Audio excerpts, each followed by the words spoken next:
Bonjour à toutes et à tous. Merci aux courageuses et courageux d'être présents. On sait que c'est le 3e jour du salon. Le vendredi matin, on suppute que les soirées du jeudi soir ont été agréables parce qu'il y a un petit peu moins de monde ce matin à 10 h au salon. Merci donc du coup d'être présent pour la 3e conférence du salon, la 2e organisée par la FNF après celle de mercredi. Donc la FNF, c'est la Fédération nationale du funéraire. Je sais que Delphine dira quelques mots sur la fédération tout à l'heure. Donc moi, je fais juste une introduction parce que je laisserai après la parole à Delphine Berthaud et Pierre Larible, qui représentent l'équipe juridique, le département juridique de la fédération. Donc ils vont vous faire un tour d'horizon des évolutions législatives et réglementaires dans le secteur funéraire. Et on aura juste après la finale du concours d'éloquence des maîtres de cérémonie.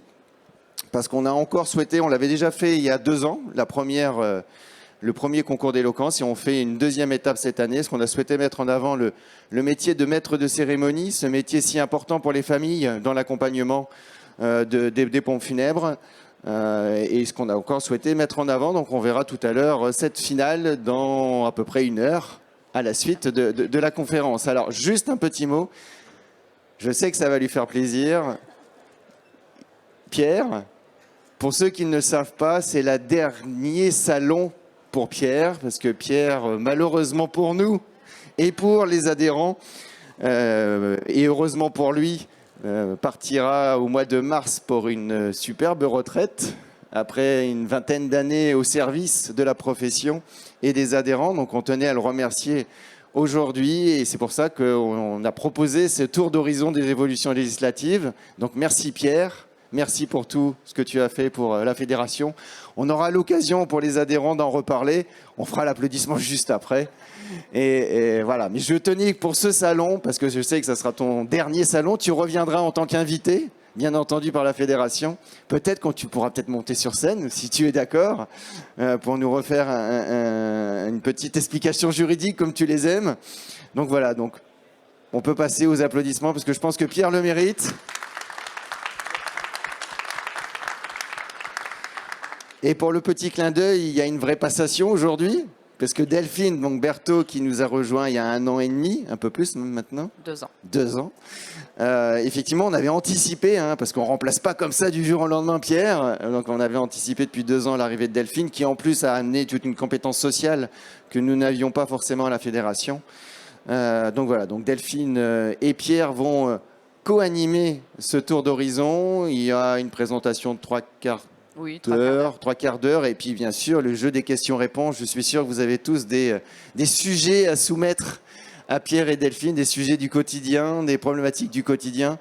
On a besoin, nous, des remontées des adhérents et des non-adhérents. On a besoin des remontées des professionnels du funéraire pour travailler avec vous sur ce sujet du droit funéraire qui n'est pas simple, et surtout quand vous êtes confrontés au quotidien avec vos familles à ces problématiques. Donc merci Pierre, merci Delphine. Je vous laisse le micro. Merci. Donc on ne fera pas un tour d'horizon de 20 ans de la carrière de Pierre. On va être un petit peu plus succinct. Donc bonjour à tous. Donc merci Olivier pour cette introduction. Donc je me représente, Delphine Berthaud, directrice des affaires juridiques à la Fédération nationale du funéraire. Donc on aura différentes thématiques qui seront abordées ce matin. Donc un propos introductif. Donc je laisserai la parole à Pierre qui vous fera un petit état de ce qui s'est passé depuis 93. C'était il y a 30 ans la loi Sueur, et de ce qui s'est passé en 2 ans, date du dernier salon. On vous parlera de la loi 3DS de 2022. Ça commence un petit peu à faire, mais on fera un petit point là-dessus. Le portail des opérateurs funéraires, pour vraiment vous inciter à vous y inscrire. Et si vous avez des petites remontées à nous faire, n'hésitez pas. On vous parlera des accords internationaux dans le cadre du rapatriement des défunts. Et donc, on vous parlera des actions de la FNF, donc les évolutions funéraires à venir, parce qu'il y en a. Il y a des textes qui vont bientôt paraître. Et on vous présentera les actions de la fédération. Donc, si vous n'êtes pas adhérent, ça pourrait peut-être vous intéresser de nous rejoindre dans cette aventure.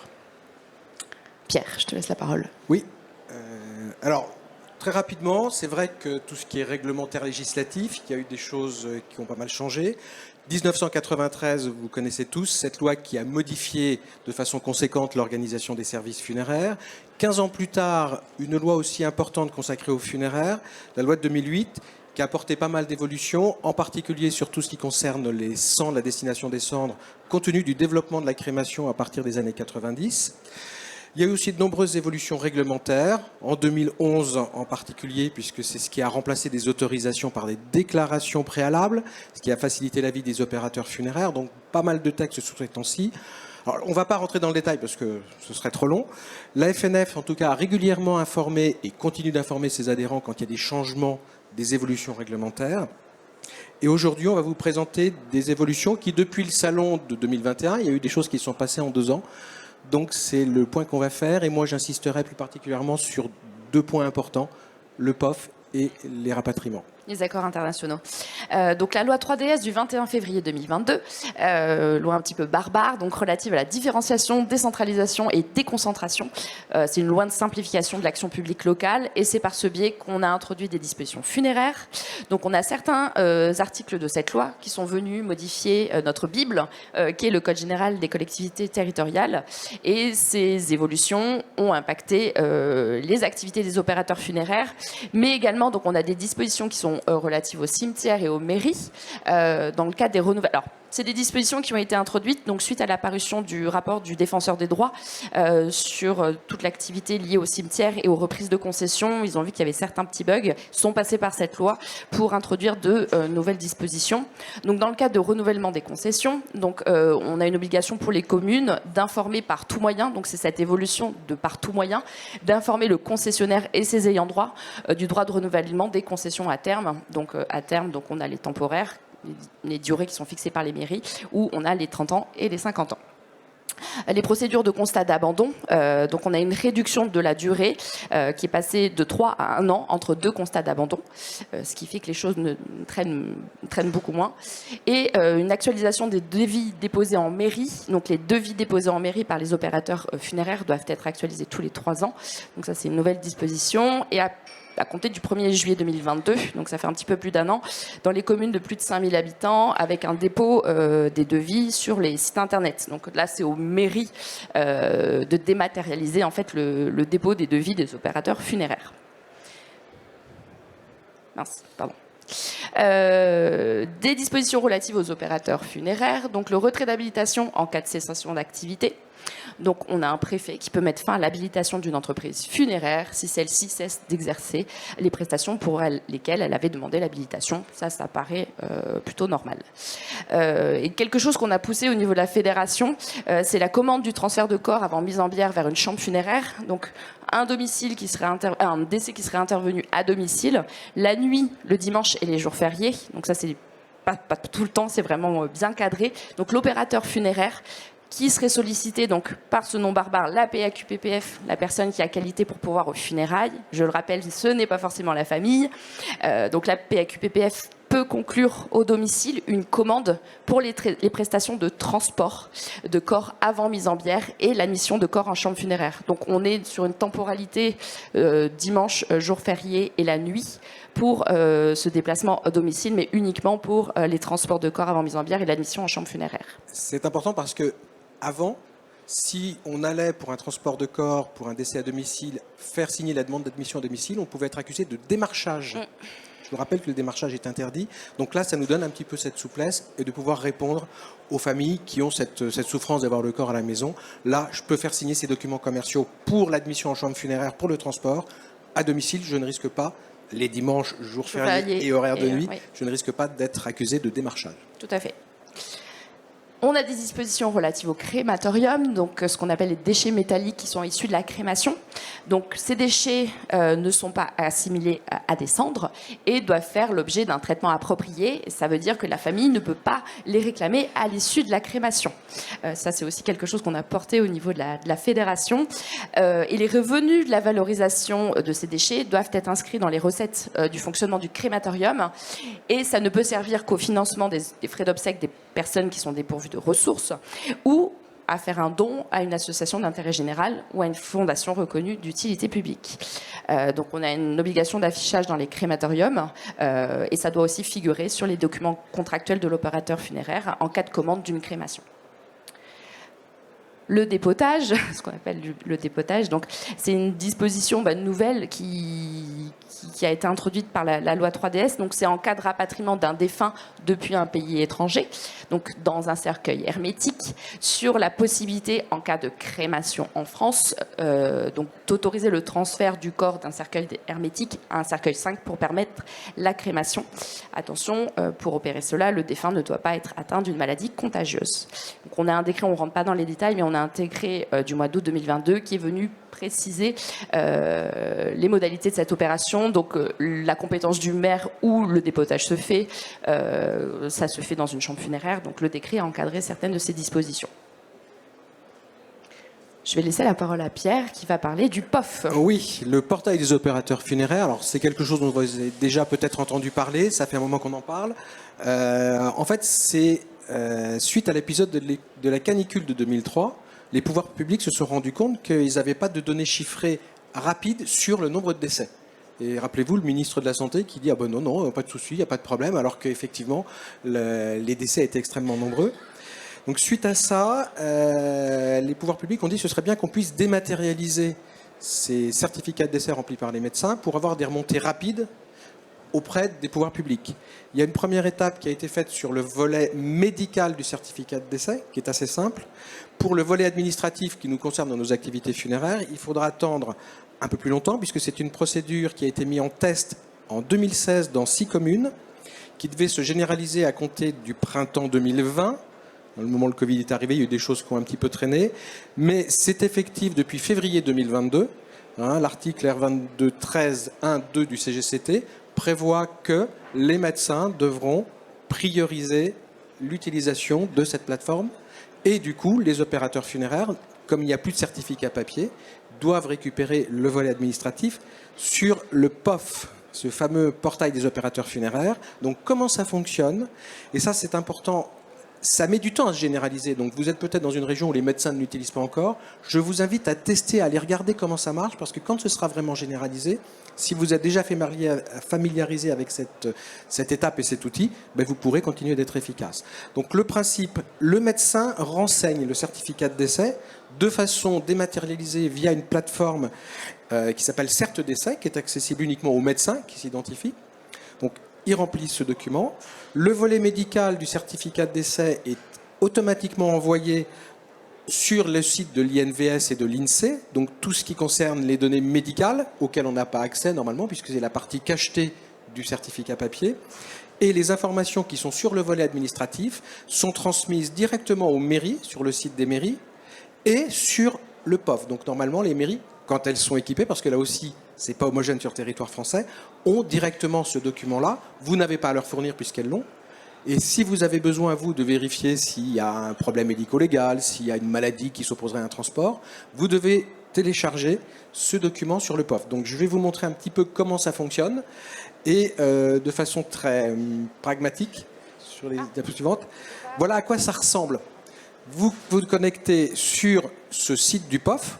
Vous tapez POF, portail des opérations funéraires, vous arrivez sur cette première page et ce que vous voyez, c'est s'identifier par France Connect.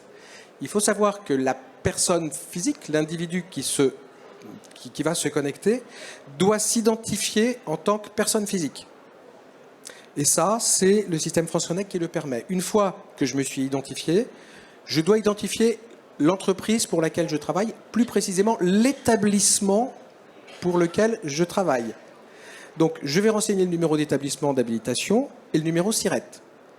Et ensuite, l'entreprise va recevoir un mail qui est généré par ce portail en disant « Voilà, il y a Pierre Laribe qui se connecte en disant qu'il travaille pour vous. C'est bien quelqu'un de chez vous? Confirmez-le-nous. » Donc ça, l'entreprise doit confirmer. Alors, ça vous semble lourd? Je le confirme une fois et ensuite, c'est valable quand le salarié se reconnecte. C'est valable, mais ça va être actualisé tous les 3 mois. Ce qui permet aussi à l'entreprise de dire « Attendez, monsieur le POF, vous êtes gentil, mais moi, Pierre Laribe, il ne fait pas partie de mon entreprise. Donc, il faut supprimer l'accès. » Donc, ça vous laisse cette marge en tant qu'opérateur. Donc, je me suis identifié par France Connect. Voilà sur quoi vous allez arriver. Continuez sur le site des opérateurs funéraires. Et je vais ensuite passer sur la diapositive. Alors, juste avant, si on peut revenir sur les... Ça, c'est quelque chose qui fait souvent un petit peu peur aux salariés qui disent « Mais mon identifiant France Connect, c'est le mien.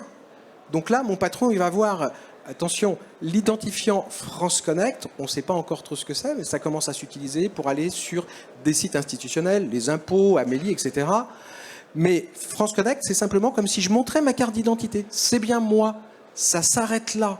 Et une fois que je clique sur continuer sur le portail des opérateurs funéraires, ça disparaît. Donc vous ne laissez pas de traces personnelles autre que de dire c'est bien moi. Donc quand je vais passer sur ça, j'arrive sur cette page et là je dois identifier l'entreprise, l'opérateur funéraire. Donc avec le numéro de SIRET, donc de l'établissement. Je vous rappelle que le SIREN c'est l'entreprise et chaque établissement de l'entreprise a un SIRET qui lui est propre. Et le numéro d'habilitation, je clique sur ces deux-là et j'envoie. C'est à ce niveau-là qu'on a des adhérents qui nous font des remontées sur, sur le problème de fonctionnement. C'est qu'il doit y avoir un problème sur le numéro d'habilitation ou sur le numéro SIRET, Voilà. parce que c'est le numéro d'habilitation national qui doit être inscrit au niveau du POF. Je reviendrai un petit peu sur cette difficulté. Donc, la personne s'est connectée, a connecté l'entreprise. L'entreprise reçoit un courriel qui lui demande de confirmer que l'individu fait bien partie de son équipe. Il faut que l'entreprise réponde. Si elle ne répond pas à ce mail, je ne peux pas aller plus loin. Et on voit apparaître souvent compte en cours d'initialisation. Donc là, le salarié doit dire hey, chef, il faut dire que je fais bien partie de l'équipe. Hein. Cette confirmation est valable 3 mois. Et ce que je vous disais, l'entreprise peut revenir informer le POF que la personne n'en fait plus partie. Alors, 2 points importants. Il faudra être attentif à l'adresse mail que l'entreprise a communiquée à la préfecture lors du dossier d'habilitation ou de renouvellement d'habilitation, parce que c'est cette adresse mail qui va recevoir l'info. Donc si ce n'est pas une adresse que vous utilisez régulièrement, j'arrive pas à me connecter, oui, mais l'entreprise, elle ne répond pas. Autre chose, une adresse mail, quelquefois, il y a des spams qui sont mis en place automatiquement. Tiens, j'ai pas de retour. Pensez à vérifier sur cette adresse mail la boîte des spams, parce que si les messages arrivent en spam, vous risquez de ne pas les voir.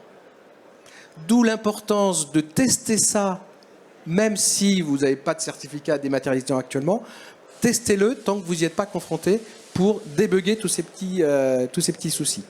Et ce que disait Delphine, on renseigne le numéro SIRET, ça vous l'avez, vous renseignez aussi le numéro d'habilitation que vous a donné la préfecture.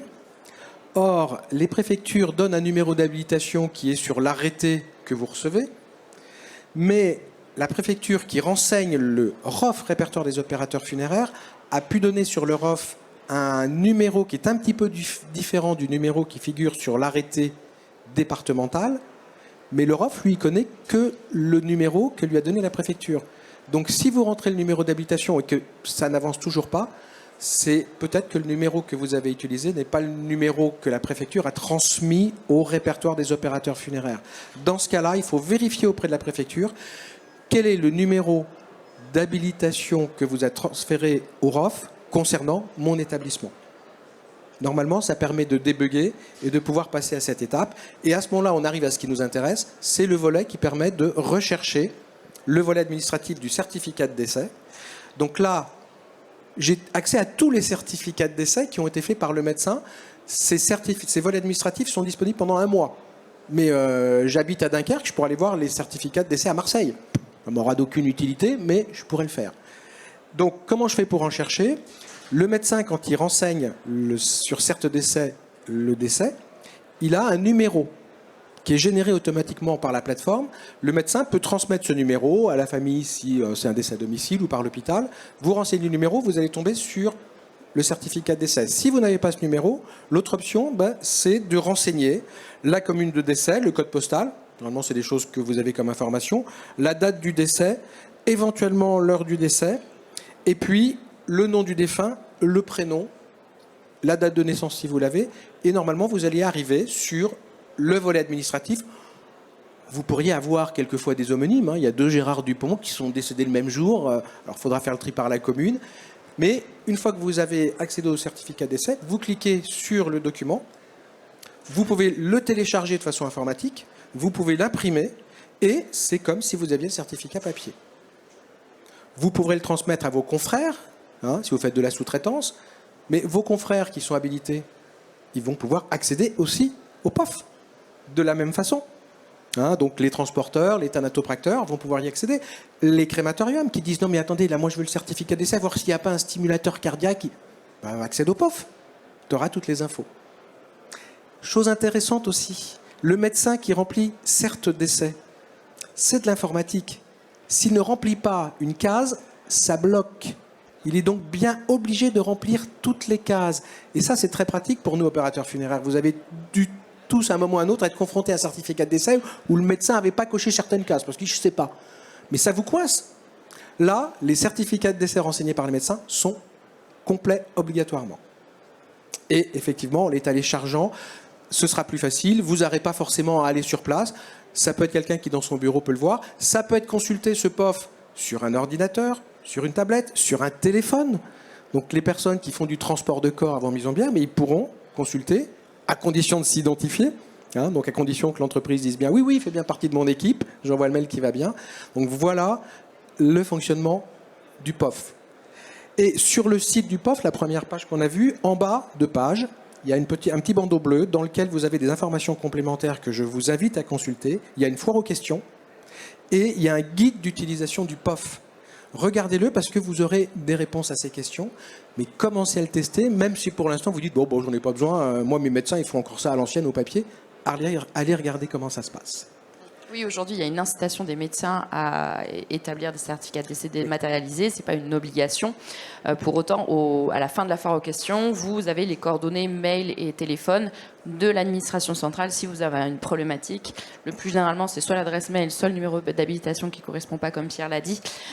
Donc, les coordonnées sont aussi en ligne sur la foire aux questions. Oui, attention, tout ce qui concerne vos numéros d'habilitation, c'est pas l'administration centrale, c'est vraiment les préfectures, puisque c'est elles qui renseignent le répertoire des opérateurs funéraires.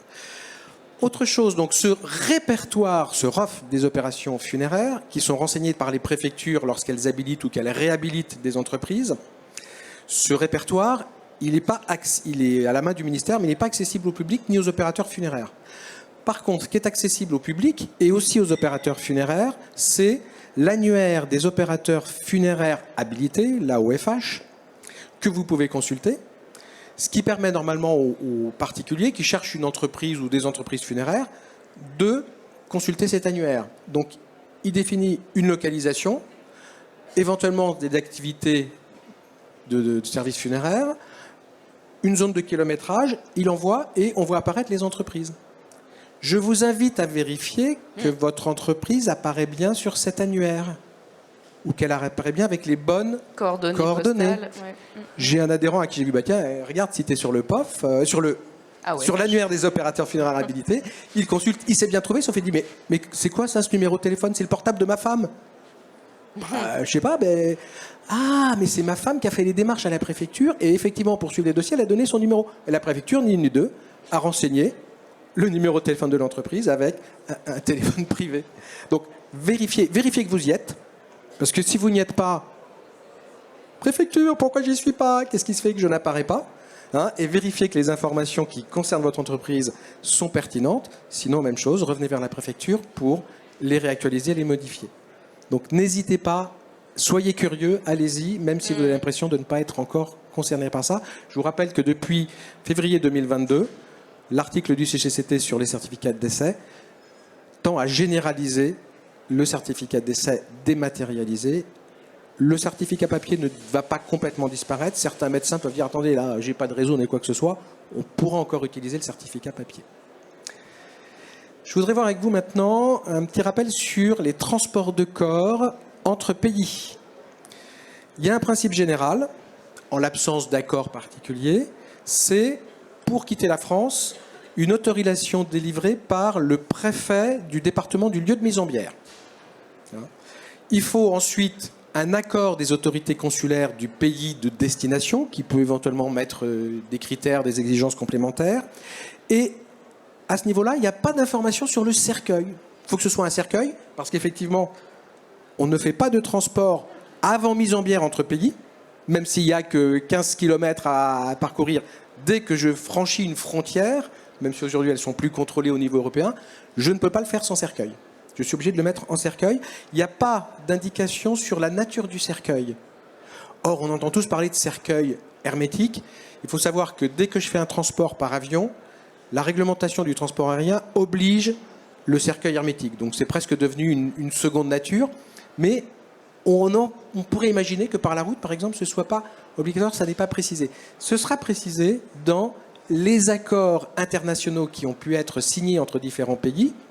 Il y a un premier accord international qui a été signé en 1937 à Berlin, et un deuxième accord qui a été signé à Strasbourg en 1976 sous l'égide du Conseil de l'Europe. L'objectif de ces traités, c'est de simplifier les démarches pour le rapatriement des personnes défuntes entre les pays signataires. Donc, la modalité d'application, c'est pas compliqué. C'est un simple laissez-passer mortuaire délivré par l'autorité compétente dans le pays du lieu de décès. Donc, en France, le préfet. Et le préfet, quand il établit ce laissez-passer mortuaire, une fois le cercueil fermé, on peut voyager sans autre demande administrative supplémentaire.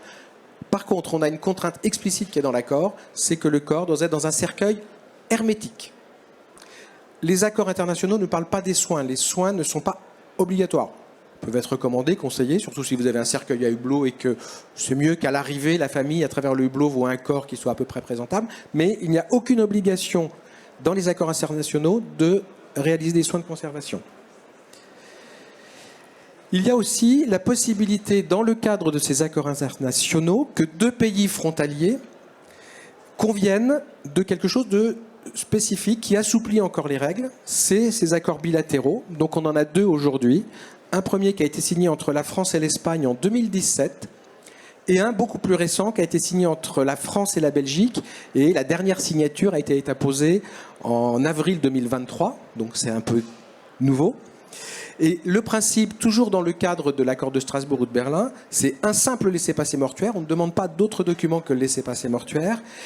Et un cercueil hermétique, c'est ce qu'on avait vu. Mais ces accords bilatéraux disent si le transport entre la France et la Belgique, ou entre la Belgique et la France, ou réciproquement, peut se faire dans les 72 heures, se terminer dans les 72 heures, on pourra utiliser un cercueil simple et pas d'obligation d'un cercueil hermétique. Donc ça commence à être intéressant, puisqu'effectivement, il y a 15 km, j'ai un cercueil, mais je pourrais avoir un cercueil simple, ce qui facilitera en particulier les crémations, ce qui sera aussi moins lourd et moins cher. Seule chose, c'est ce délai de 72 heures. Ça évitera les dépotages, mais pour autant, le cercueil restera obligatoire. Alors, ce délai de 72 heures, c'est bien. Sauf que les deux accords, aussi bien le franco-espagnol que le franco-belge, n'ont pas précisé le point de départ de ce délai de 72 heures. Et c'est étonnant. C'est vrai que ça semble évident qu'un point de départ, c'est l'heure du décès, tout simplement. Ça semble aller de soi. Et dans l'accord France-Espagne, il n'y a pas eu de souci. Là, récemment, l'application de l'accord franco-belge, on s'est aperçu que des autorités belges qui laissaient partir le corps, on dit, bah oui, les 72 heures, ça part du moment où on ferme le cercueil ou on part. Ah, attendez, ça change les choses. Et on ne sait pas, et on s'est aperçu en lisant les textes que oui, il n'y avait pas de point de départ. Donc nous avons, nous, interrogé en France la DGCL, le ministère de l'Intérieur, qui ne nous a pas encore répondu à ce jour, qui doit être bien embêté parce qu'il dit, bah oui, qu'est-ce qui s'est passé, on a fait un bug. Donc dès qu'on aura une réponse, on vous en fera part. Pour nous, en France, quand un cercueil vient de l'étranger, si on a laissé passer mortuaire délivré par l'autorité de départ, pas de souci, il arrive que les 72 heures soient comptées de l'heure du décès ou de l'heure de fermeture, nous, on n'a pas de problème. Il est en France. La seule chose qui nous concerne, c'est qu'à partir du moment où le cercueil arrive en France, on a 6 jours pour organiser les obsèques, non compris dimanche et jour férié, à partir de l'entrée du cercueil sur le territoire français. On n'est pas responsable de ce que fait l'autorité belge. Il est en France, c'est bon, nous, on fait nos opérations, inhumation ou crémation. On espère quand même que ce point sera éclairci et dès qu'on aura l'info, on communiquera à nos adhérents. C'est à l'inverse, si le cercueil part de France, où là on peut se poser la question du délai de 72 heures. Et après, on a pu échanger avec certaines personnes qui vivent en Belgique où ils font un peu tous les choses différemment. Donc, il n'y a pas d'uniformité dans l'application de ces 72 heures. Donc, on ne sait pas si les choses seront clarifiées par le biais d'une circulaire. On tiendra au courant nos adhérents de l'avancée de ces discussions. Par contre, soyez attention avec la Belgique, c'est vraiment le point de départ. Qu'est-ce qui est décidé par l'autorité de départ pour ce point ce départ de délai des 72 heures? Donc on a fait un petit peu le tour des évolutions juridiques funéraires de ces 2 dernières années. Donc il y a eu quelques avancées. On n'a pas de grosses lois funéraires hein, comme on pourrait le vouloir. On nous a aussi sollicité durant le salon pour savoir si dans les 2 prochaines années on aurait aussi des grosses révolutions funéraires. À notre connaissance, non. Les évolutions funéraires à venir, donc la Fédération nationale du funéraire est partie prenante au CNOF, donc le Conseil national des opérations funéraires, donc avec différentes parties prenantes, les organisations syndicales, les associations de consommateurs. Et dans le cadre de ce CNOF, nous sommes dans l'attente de la publication de plusieurs textes, donc des décrets, notamment un décret qui va allonger le délai d'inhumation et de crémation. Oui, monsieur. Ça, c'est quelque chose qu'on avait porté au niveau de la FNF. On avait proposé d'allonger ce délai à 10 jours calendaire. Aujourd'hui, on est sur 6 jours ouvrables, hors dimanche et jours fériés. Donc là, on passerait sur 14 jours calendaires, donc incluant dimanche et jours fériés. Donc on a aussi ces problématiques de dérogation au délai d'inhumation et de crémation, où c'est compliqué à être obtenu dans certains cas par les préfectures. Donc on a aussi porté un allègement des démarches administratives, tant pour les préfectures que pour vous, opérateurs funéraires. Donc on attend avec impatience cet allongement que vous avez pu connaître dans le cas du Covid, où on avait certains arrêtés préfectoraux. Donc il y avait eu une homogénéisation au niveau national, mais après, quand le Covid s'est amoindri, des dispositions préfectorales qui avaient été prises. On a aussi un décret qui sera paru au niveau des cachets de cire. Aujourd'hui, si on lit la législation, vous êtes obligé d'apposer des cachets de cire. Aujourd'hui, on a des nouveaux dispositifs, des pastilles par exemple, avec l'évolution de la réglementation, vous ne serez plus obligé d'utiliser les cachets de cire et vous pourrez apposer des vignettes. Voilà, il faudra vraiment que ça garantisse l'inviolabilité du cercueil, mais voilà, c'est une souplesse qui sera apportée, tout comme la plaque sur le cercueil. On parle aujourd'hui de plaques gravées. Ça continue de se faire, mais on a aussi des dispositifs qui peuvent s'imprimer, se coller, pareil. Tout ce qui permettra l'identification du défunt, c'est vraiment pour faciliter les opérations funéraires. Donc la plaque sur le gravé, ce ne sera plus une obligation. Ça peut sembler du détail, mais le texte tel qu'il est pourrait permettre à un fonctionnaire un peu tatillon de vous enquiquiner en disant non mais elle n'est pas gravée, elle est imprimée, c'est pas ce que dit le texte, ou c'est pas un cachet de cire, c'est de la vignette. Donc effectivement, ça permettra de le faire en toute tranquillité pour dire non mais ça je peux le faire de cette façon-là aussi. Donc ça, c'est des décrets qui ont été validés au mois de juillet. On espère une publication dès que possible. Nos adhérents, par le biais des lettres juridiques ou des flash infos, seront tenus au courant de la publication de ces dispositions. Et si vous n'êtes pas encore adhérent et que vous souhaitez recevoir ces informations, n'hésitez pas après la conférence à venir nous voir sur notre stand. On a aussi des publications de textes plus liés à la santé. Le cadre du dispositif du don de corps à la science, donc tout ce qui va traiter davantage de la financiarisation du transport de corps d'un établissement à un autre, donc la prise en charge financière dans le cadre du don de corps à la science. Et on attend toujours un arrêté qui permet d'acter la fin d'application des dispositions Covid. Aujourd'hui, selon nous, au niveau service juridique, les dispositions de l'arrêté du 1er juin 2021 qui ne permet pas le transport et qui empêche les soins de conservation, pour nous, c'est toujours applicable.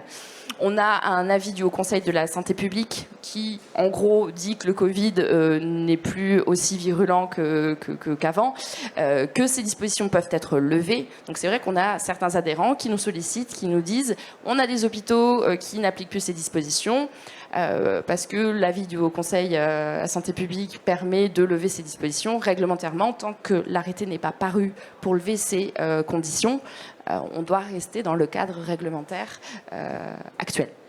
Alors, je vais insister à nouveau. Vérifiez bien le certificat de décès. C'est le médecin qui considère que le défunt est contaminant Covid ou pas. Et pour ça, aujourd'hui, il coche la case soins interdits. Il faut en déduire qu'il est contaminant Covid. Et dans ce cas-là, je ne peux pas le transporter sans cercueil. Je suis obligé de faire la mise en bière là où se trouve le corps. Les soins de conservation sont interdits. Une simple toilette peut être faite par du personnel soignant ou un thanatopracteur exclusivement. Par contre, il n'y a pas d'immédiateté de la mise en bière. On a des médecins qui cochent la case mise en bière immédiate. L'immédiateté était prévue au début du Covid. Elle a été levée il y a un certain temps. Alors c'est souvent les maisons de retraite qui disent dépêchez-vous. Mais non, il y a plus d'immédiateté. Par contre, je ne peux pas le transporter sans cercueil. Je suis obligé de venir le mettre en cercueil chez vous. Bon, ils n'aiment pas trop. On espère effectivement que les textes vont être simplifiés pour revenir à des dispositions classiques, comme si c'était une grippe. Finalement, des défunts de la grippe, on n'a pas ces obligations. Et on va évoluer vers ça, vers le Covid. Faut-il que le texte qui abroge les dispositions de l'arrêté de 2021 soit publié au journal officiel pour que ça puisse simplifier les choses. Mais ne soyez pas étonnés si des hôpitaux vous disent non, tout a été levé. Ils se basent sur un avis du Haut Conseil. Donc voilà. Présentation des actions en cours de la FNF. Alors comme Olivier a pu le dire tout à l'heure, donc nous on est la Fédération nationale du funéraire, ex-CPFM pour ceux qui nous connaissent depuis un petit peu plus longtemps. On est une organisation professionnelle représentative, ça veut dire qu'on on a un dossier à remplir tous les 4 ans auprès du ministère du Travail qui nous permet notamment de gérer la convention collective des pompes funèbres avec les partenaires sociaux, mais aussi de porter certains sujets grâce à nos actions de lobbying et les remontées de nos adhérents de terrain. Nous, on a vraiment besoin de ces éléments pour savoir ce qu'on peut porter, et en particulier auprès de la puissance publique. Donc, on a différents canaux. On se base beaucoup sur des questions parlementaires, donc qui sont posées par des députés ou des sénateurs ou gouvernements qui vont apporter une réponse. C'est pas une source réglementaire ou législative, mais ça nous permet d'orienter les opérateurs quand ils nous appellent dans certains cas. Donc, vous connaissez peut-être le système du prélèvement sur le compte bancaire du défunt, avec ce fameux plafond des 5 000 €, qui, selon nous, n'a jamais été actualisé, même si la formule doit être révisée en fonction de l'inflation. Alors, nous, on ne travaille pas à l'INSEE, on n'a pas la formule de calcul. Aujourd'hui, on a des banques qui font 5 000, 5 300, 5 200, 5 400. Voilà. On ne sait pas quoi vous dire précisément. Même au sein d'une banque, on peut avoir des régionalisations. Et nous, ce qu'on a souhaité porter, on a députés et sénateurs qui ont posé des questions parlementaires pour savoir s'il pouvait y avoir une harmonisation des pratiques et quel était le montant chaque année. On n'est pas comme sur le SMIC à dire 1er janvier, le SMIC est de temps. Là, pour le prélèvement sur le compte du défunt, le plafond, on ne peut pas vous dire de combien il est pour 2023. Chaque banque fait un peu sa règle et on souhaiterait que ça s'arrête. Donc on a sollicité les parlementaires sur ces questions. On parle de simplification administrative, on a parlé du POF, c'est de la dématérialisation, mais ça peut être considéré aussi comme de la simplification. Donc il y a des assises de la simplification qui ont été lancées par le ministère de l'économie, Bruno Le Maire, et en lien avec la CPME, donc la Confédération des petites et moyennes entreprises. C'est le niveau au-dessus de nous. Donc on a adhéré au mois de juillet pour être encore plus fort dans nos actions. On a poussé des démarches d'harmonisation des pratiques préfectorales, en plus de ce qu'on peut faire au niveau du ministère de l'Intérieur. Donc les dossiers d'habilitation, par exemple, d'une préfecture à une autre, qui varient. On vous demande des documents qui ne sont pas prévus par la réglementation, qui parfois, selon nous, n'ont pas lieu d'être. Donc on travaille avec le ministère de l'Intérieur pour essayer de cadrer les choses. Alors, je pense pas, on n'est pas encore au niveau du CERFA avec une liste de 10 documents uniques par préfecture qui sera demandée, parce qu'il y aura toujours un pouvoir de la préfecture qui restera. Mais on travaille sur cette harmonisation, tout comme la dématérialisation des démarches. Aujourd'hui, et dans le cas du Covid, vous ne pouviez pas vous déplacer. Il y a beaucoup de choses qui se sont faites par transmission de mail. On essaye pour toutes les opérations funéraires, les autorisations de crémation, de fermeture de cercueil, d'inhumation, etc., d'harmoniser cette digitalisation, parce qu'on a encore des mairies qui vous demandent de l'original du document. Ça, on va dans le pire. Donc on travaille sur ces dossiers. Dans le cas des réquisitions, on est souvent sollicité. Les réquisitions, je rappelle, c'est pas prévu par le CGCT, c'est de l'exceptionnel. Sur le point de départ du détransport de 72 heures dans le cadre de transport avant mise en bière. On a été sollicité par une députée qui souhaitait savoir s'il était possible de décaler ce point de départ, parce que normalement ce délai s'applique à compter de l'heure du décès, à la différence du délai d'organisation des obsèques qui débutera au moment de la levée de l'obstacle médico-légal, au moment du PV aux fins d'inhumer. Donc voilà, cette députée nous a sollicité pour avoir notre avis sur est-ce qu'il serait pertinent de porter ce délai de transport avant mise en bière à compter de la levée de l'obstacle. Voilà, donc après il y a les questions sanitaires qui peuvent se poser. On n'a pas d'études scientifiques qui disent que le corps serait moins ou plus dégradé après une autopsie, etc. Voilà, on est sollicité sur ces questions de réquisition. Et ce qu'on appelle obsèques alternatives, c'était l'objet de la première conférence de ce salon. On entend parler d'humusation, d'aquamation. Donc, on est sollicité par les pouvoirs publics. On était à l'Assemblée nationale il y a 2 semaines pour échanger avec la députée qui porte l'expérimentation. Donc, c'est bien une expérimentation. Ce n'est pas une application de ces nouveaux modes d'obsèques et en particulier l'humusation. Nous, on travaille avec la fédération pour savoir ce qui se passe ailleurs, comment ça peut se passer. Pierre a recensé un certain nombre de problématiques juridiques de qui va se charger du compost. Et aujourd'hui, il y a un cercueil, mais est-ce qu'on pourra permettre le transport d'un corps dans un cercueil sans mettre la plaque? Est-ce qu'on aura un régime hybride? Nous, c'est davantage le cadrage juridique sur lequel on va être très vigilant pour vous permettre d'exercer votre profession du mieux possible et pour que votre responsabilité soit la moins engagée possible. Alors, on peut vous rassurer, aujourd'hui, la loi ne le permet pas. Non. Pour que ça puisse être envisagé, il faut que ce soit la loi qui le permette, donc c'est assez lourd, ça va faire l'objet de débats. Est-ce qu'on est contre, pour? On n'a pas de position. Par contre, si la loi le permet, ça ne veut pas dire que ce sera généralisé, hein, on pourra toujours continuer les inhumations, les crémations à l'ancienne, j'ai envie de dire. Mais comment est-ce qu'on va s'adapter? Parce qu'on aura toujours besoin de nos services, on aura toujours besoin de transporter des corps, on aura toujours besoin d'avoir des manipulations. Des questions aussi, hein, l'humusation, on va avoir du compost. Mais ce compost, est-ce que c'est des restes mortels comme les cendres, avec les mêmes contraintes de respect, de décence? Attention, ce n'est pas le même volume que le volume des cendres. Donc il y a tout un tas de questions pratico-pratiques qui ne sont pas présentées dans la belle idée comme ça, bien écolo.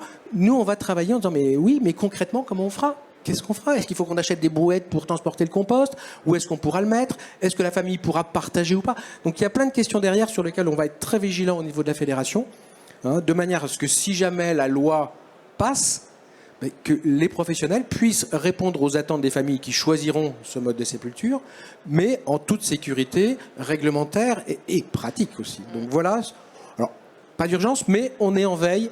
Et on vous tiendra informé de ce qui se fera. Comme pour la crémation, vous êtes adapté quand ça s'est davantage démocratisé. Vous ne disparaîtrez pas, c'est juste une évolution des pratiques, des évolutions sociétales. Qui va s'occuper de ça? Est-ce que c'est le gardien de cimetière, l'opérateur funéraire? Effectivement, c'est des questions qu'on se pose au niveau de la fédération. Et si vous voulez nous rejoindre pour partager votre position, c'est avec grand plaisir. On en a terminé sur ces 2 années juridiques et réglementaires assez riches. On a des belles choses qui nous attendent. Et je vais continuer. Hein. Merci Pierre, en tout cas, pour ton accompagnement. Et je pense que tu suivras de près ce que la fédération fera, enfin j'espère, oui. Et sur les évolutions funéraires, parce que tu as énormément donné. J'espère pouvoir prendre le relais du mieux possible. Et en tout cas, voilà. Si vous avez des questions, n'hésitez pas. Soit maintenant, il y a le concours de maître de cérémonie, mais on est sur le stand encore toute la journée, donc n'hésitez pas si vous êtes adhérent ou non adhérent. Et si vous avez des questions maintenant, levez la main, n'hésitez pas, on vous passera un micro sur ce qu'on a pu aborder ou d'autres thématiques. N'hésitez pas si vous en avez. Oui.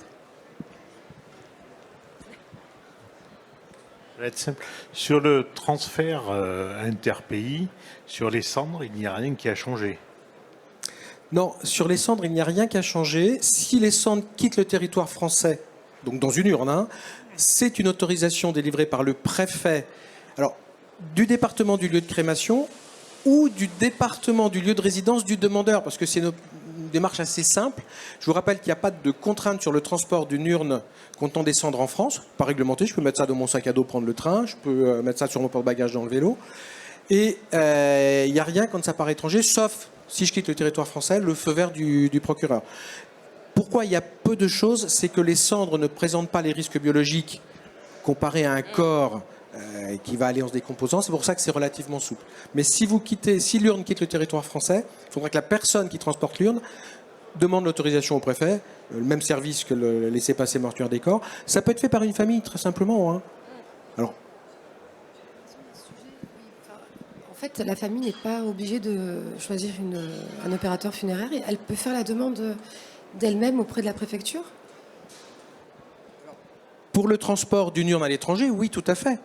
Mais aussi pour toutes les autres opérations. Oui.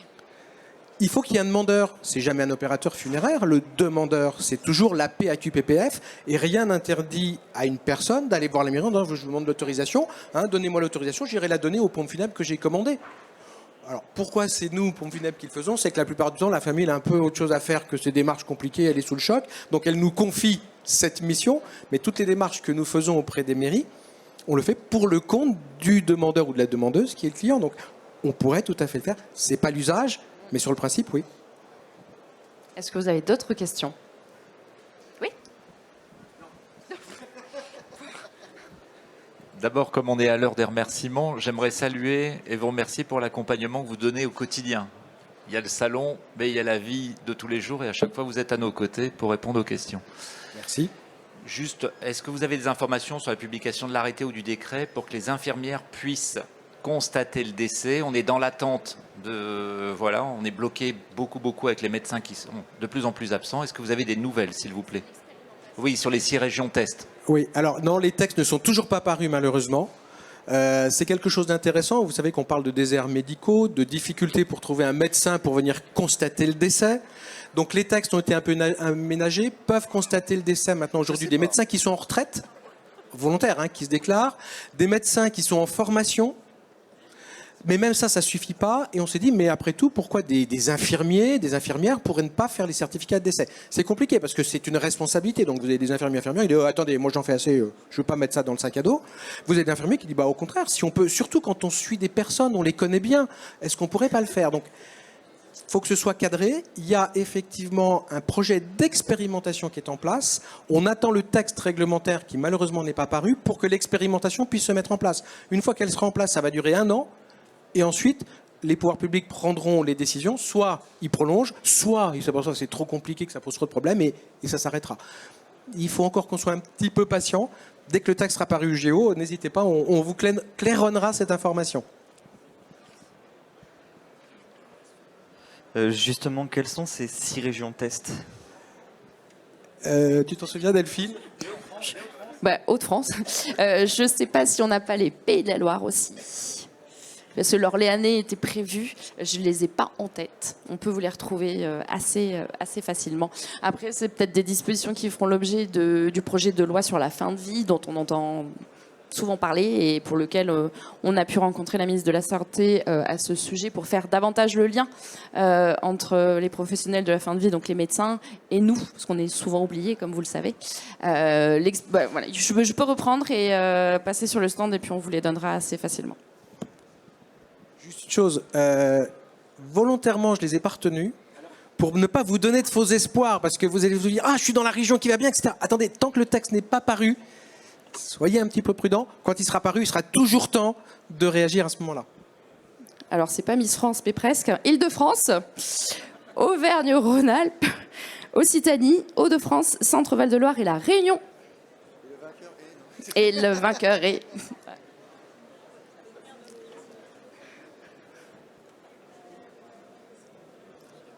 Une dernière question pour qu'on laisse la place au maître de cérémonie. Hop. Merci. Au niveau transport international et sur les cercueils hermétiques, il y a de nouveaux types de cercueils étanches, dirons-nous. Est-ce qu'il y a un encadrement particulier par rapport à ça? Parce qu'on entend beaucoup de choses, mais concrètement, je pense que c'est flou pour beaucoup de personnes. Est-ce que vous pouvez nous éclairer là-dessus? Alors, si ça peut vous consoler, c'est flou aussi pour nous. Il existe effectivement des produits qui peuvent être intéressants. Je vais citer des marques, la housse Limbo, la housse Nozinc du groupe Igeco, qui sont déjà sur le marché, qui sont utilisés dans certains pays d'Europe. Et j'ai vu au salon un cercueil hermétique en carton. Pourquoi pas, peut-être à voir. On a un souci juridique, c'est-à-dire que le cercueil hermétique doit être agréé par un arrêté du ministère de l'Intérieur après avis de l'Agence nationale sur la sécurité de l'emploi, l'ANSES. Et aujourd'hui, l'ANSES n'a pas rendu d'avis, donc le ministère n'a pas fait d'arrêté pour agréer ces produits. Mais ils sont vendables en France, vendables, puisqu'on est dans l'Europe. Le ministère de la Santé a répondu aux fabricants, est-ce que je peux vendre mes produits? Ah ben écoutez, oui, c'est l'Europe, vous pouvez les vendre. C'est à vous de vous assurer que vos produits répondent aux normes. Mais le ministère de Santé n'a rien dit sur un arrêté qui agrée officiellement ces produits pour être utilisés en France. Donc nous, en juriste, on est un peu frileux. On vous dit attention, vous prenez un risque, on va vous dire n'en prenez pas. C'est notre discours en tant que fédération. Mais on a une ambiguïté. On a déjà interrogé les pouvoirs publics, on va continuer de les interroger en disant qu'est-ce qu'il en est, que font les entreprises. C'est pas parce qu'un produit est vendable et achetable que j'ai le droit de l'utiliser. Et on est toujours sur cette zone de flou. Et pourtant, c'est un produit qui serait très intéressant en termes de facilité, de coût, ça diminue le poids, c'est compatible avec la crémation, ça éviterait les dépotages.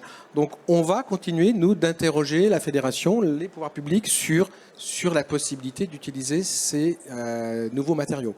Par contre, un cercueil qui vient de France, d'Espagne, voire d'Allemagne, avec ce produit-là, on ne peut pas le refuser puisque ce n'est pas une mise en bière en France. C'est conforme aux réglementations du pays de départ et en particulier pour les crémations, ça évite l'opération de dépotage et c'est plus simple à ce niveau-là. Voilà ce que je peux vous dire. On est encore dans des choses qui sont à voir venir. Merci Pierre. Oui. Ah, parfait. Je n'avais pas vu. Excusez-moi, juste une petite... Donc nous, on fait partie du 44 et on a appris pendant l'existence du POF, donc très intéressant. Maintenant, je vous avouerai que depuis 2 jours, on entend tout et son contraire concernant l'obligation et les conditions de dématérialisation de ce certificat de décès. Est-ce que demain, là je vous entendais parler tout à l'heure de février, est-ce qu'on est obligé d'utiliser... Non, vous n'êtes pas obligé d'utiliser le POF. Il y a une généralisation du certificat de décès dématérialisé par les médecins. On les force, on les pousse à utiliser la dématérialisation. Il n'y a pas d'obligation pour eux. Si, juillet. Attention, en tant qu'opérateur funéraire, si le médecin renseigne le certificat de décès sur la plateforme, vous n'aurez pas le choix. Vous serez obligé d'aller chercher le certificat de décès dématérialisé, puis il n'y aura pas de papier. Donc cette obligation, entre guillemets, elle viendra surtout de ce que les médecins vont de plus en plus utiliser cette démarche-là. Et si le médecin fait un certificat de décès dématérialisé, là, vous n'avez pas le choix. Donc, je vous invite vraiment, j'insiste, ça fait longtemps qu'on parle de ça, puisque dès l'expérimentation, on a informé. Je m'aperçois que les opérateurs funéraires n'ont pas été voir, où on a le temps. Allez-y, n'attendez pas d'y être contraint, parce que quand vous serez contraint, si ça bloque, si c'est pas le du bon, là, vous allez galérer. Donc, n'attendez pas, allez-y dès maintenant. Vous n'êtes pas obligé, mais effectivement, si vous avez un certificat de dématérialisation, de facto, vous allez devoir aller sur le POF. On se retrouvera mais on dit pas dans la situation... à l'instant T. Donc, effectivement, comme on a pu le présenter, n'hésitez pas à vous inscrire sur le POF. C'est ce que je vous disais, le certificat de décès électronique, le médecin est obligé de renseigner. Il a des petites bulles, s'il ne sait pas trop comment faire, il a des petites explications. Donc, normalement, ça devrait faire diminuer largement tous ces risques d'erreur qu'on a sur le formulaire papier. Voilà, je crois qu'on va... On va laisser les maîtres de cérémonie se mettre en place. Merci pour votre attention. N'hésitez pas à venir sur le stand si vous avez besoin. Et bonne continuation à tous. Merci pour le micro. Et je vais quand même profiter parce qu'il y a beaucoup de monde et on l'a fait en tout début et il n'y avait pas assez de monde. J'aimerais quand même qu'on profite pour faire de nouveau des grands remerciements à Pierre. S'il vous plaît.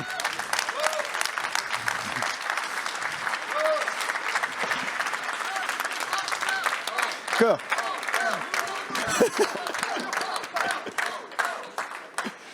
Parce que je pense que tu aurais pu participer au concours d'éloquence, Pierre. Dans 2 ans, Dans 2 ans, tu peux revenir en tant que participant au concours d'éloquence.